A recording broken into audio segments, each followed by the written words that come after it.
Hi, this is Nicole from Practice Indy for Just the Tip Tuesday. This week we're talking about Virabhadrasana 3 or Warrior 3. So this is a balancing pose. So I'm going to give you a couple different ways to get into this pose to find a progression from beginner to intermediate to advanced, okay? So you might want a couple blocks or maybe a chair. A dining room chair would be good. I have a bar counter stool chair. So that one's just a little bit higher, okay?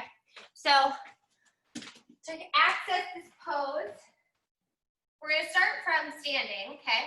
And then we'll get into a few different ways to come into it. So the goal of this pose is to keep our pelvis neutral. So both pubic bones are gonna be facing forward. So if they're like headlights here, they're directly in front of your gaze, okay? So arms can come up by your ears.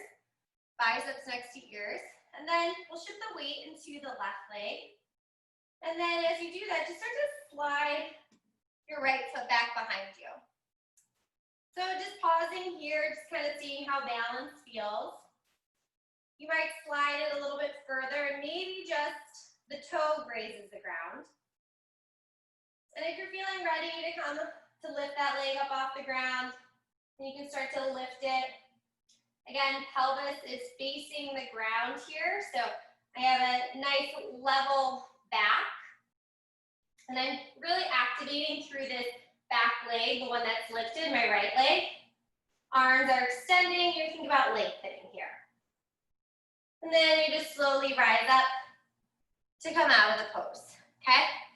So that's a way to access this pose from standing, okay? Next, we're gonna try to use our blocks here. So take a little bend in your knee if you can use a chair here too. And then just reach your hands down to whatever prop that you're going to use. And then find a strong core here. Okay, so low belly's pulling in and up. Shift the weight into the right leg this time and then just slide that left foot back. Okay, so just kind of seeing how you feel with balance here. And then if you feel comfortable, you can start to float the leg. You might rise up to your fingertips here if you're on blocks so that you can keep an open chest. So keep those hips level. You might bring your hand to the small of your back to kind of help play with that. And then shoulders roll down the back. So think about the shoulder blades continuing to lower down to your tailbone, trying to wrap around your spine. And then you might play with picking up one hand to your heart, maybe switching one hand to your heart, and then maybe seeing if both hands can come to your heart. Okay, so you notice my balance is not so great on this side, so I have to work for it a little bit more. That's okay, you might notice that for yourself too. And then start to slowly rise up. So anytime we do this unilateral work, we can start to tell which side of our body maybe we favor or which side's weaker or has a little bit more interesting side to it. So just taking note, that side that sometimes needs a little bit more support. And that's where these props can really come in handy. They can help give you that little bit extra work for whatever that weakness is for you, okay? So now coming to a chair. This is a little bit higher of a chair. That's not necessarily a bad thing, okay? So this will help keep my chest open. So my hands will come down to the chair, okay? And then shifting my weight, just starting to float the back leg back. Really focusing on squeezing through the glute, engaging through the hamstring, keeping the low belly in, and my back nice and flat. So you might notice that like your right hip might drop, or you might hike up the right hip. Okay, so just kind of see how you compensate for this posture, using it as a way to explore and just experience, okay?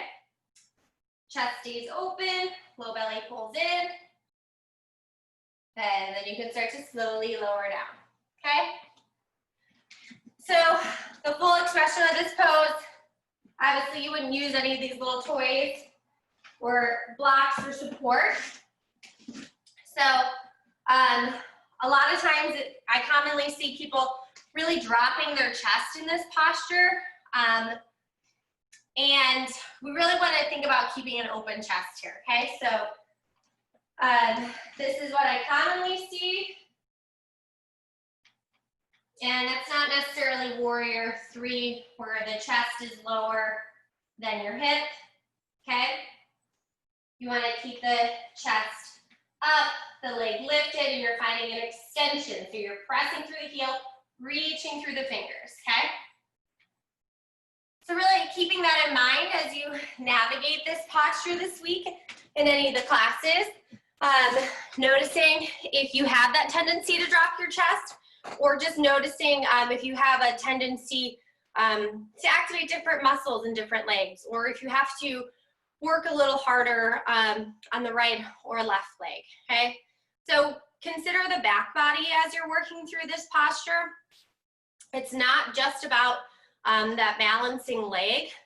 You're really finding an activation through the posterior side of your body. So shoulder blades are drawing together, your glutes is active of the lifted leg, the back of the lifted leg is really working, and you're trying to find that lengthening, so pressing through the heel, reaching through the fingertips, okay? So a lot of times biceps next to ears can be uncomfortable for our shoulders, so if you're holding tension there, then just opt for a different variation for your arms, okay? So totally acceptable to bring your hands to your heart center.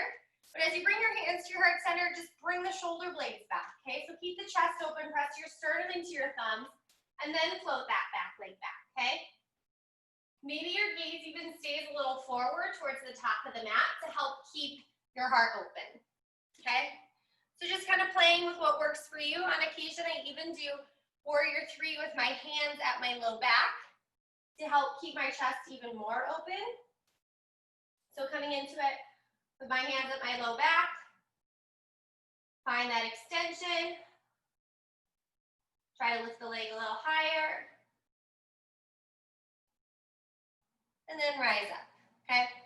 So I commonly hold some tension in my shoulders, so bringing my shoulders behind, or my hands behind my back, helps me consciously bring my shoulders down away from my ears. So that might be an option that you like to try as well, okay? So have fun in class this week and enjoy trying some of those variations. Definitely practicing with a chair is super helpful, and it really helps tune into some of those inconsistencies on the right and left side. All right, have a great week. I'll see you guys next week. Bye-bye.